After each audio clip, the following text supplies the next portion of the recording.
quatrième vidéo sur l'illustration de l'algorithmique des tableaux à l'aide de jeux de cartes posés sur une table. Ce sont des vidéos d'initiation à l'algorithmique.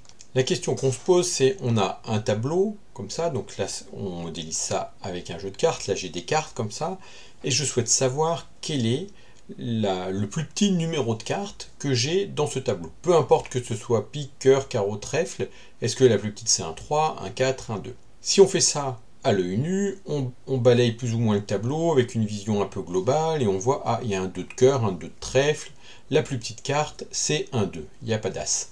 Un ordinateur, il ne peut pas raisonner comme ça. En mémoire, les cartes sont retournées, sont cachées, et il a un tableau comme ça, et on se pose la question, quelle est la carte qui est la plus petite, sachant que je ne peux pas toutes les retourner pour les regarder globalement.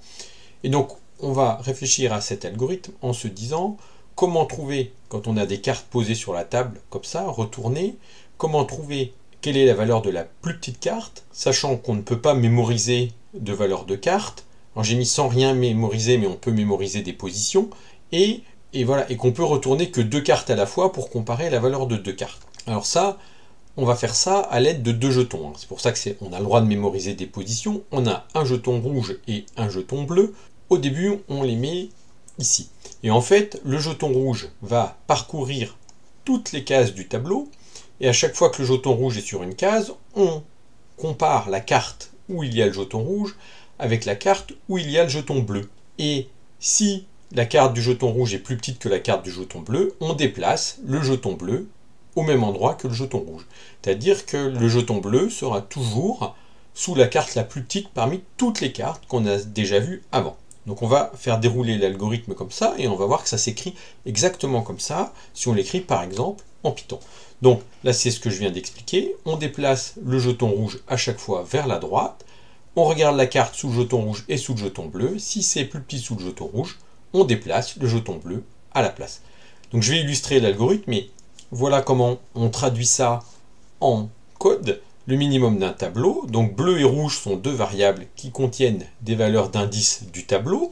Bleu est à 0 et rouge va parcourir tous les indices de 0 à la longueur du tableau. Et on regarde à chaque fois, c'est ça, si table de rouge, c'est-à-dire que la carte sous le jeton rouge a une valeur plus petite que la carte sous le jeton bleu, on va déplacer le jeton bleu sous le jeton rouge. Donc qu'est-ce qui se passe sur cet exemple-là?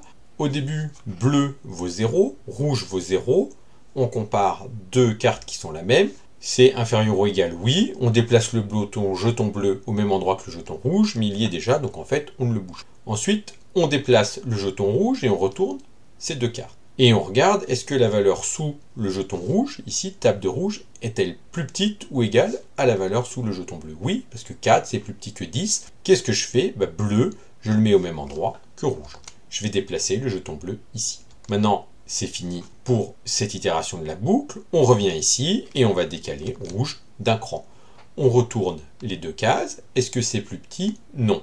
On va redécaler d'un cran, on retourne les deux cartes, 10 c'est plus grand que 4, on ne bouge pas le jeton bleu. On retourne ces deux cartes, 6 c'est plus grand que 4, on ne déplace pas le jeton bleu. On déplace à nouveau le jeton rouge, on regarde, 3 c'est plus petit que 4, donc là on rentre dans le if qui est ici et on déplace le jeton bleu ici.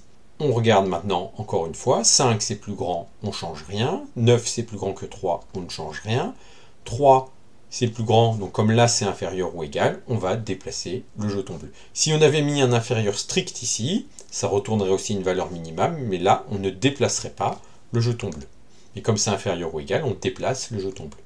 9, 8 qui est plus grand, 4 qui est plus grand, 2 qui est plus petit, on déplace le jeton bleu, 3 qui est plus grand, 2 qui est inférieur ou égal, on déplace le jeton bleu, 7 qui est plus grand. L'algorithme ici s'arrête parce que rouge est arrivé à la fin, longueur du tableau moins 1, et on retourne la valeur du jeton bleu, c'est-à-dire 2 de trèfle, ici, voilà, la plus petite carte, c'est un 2.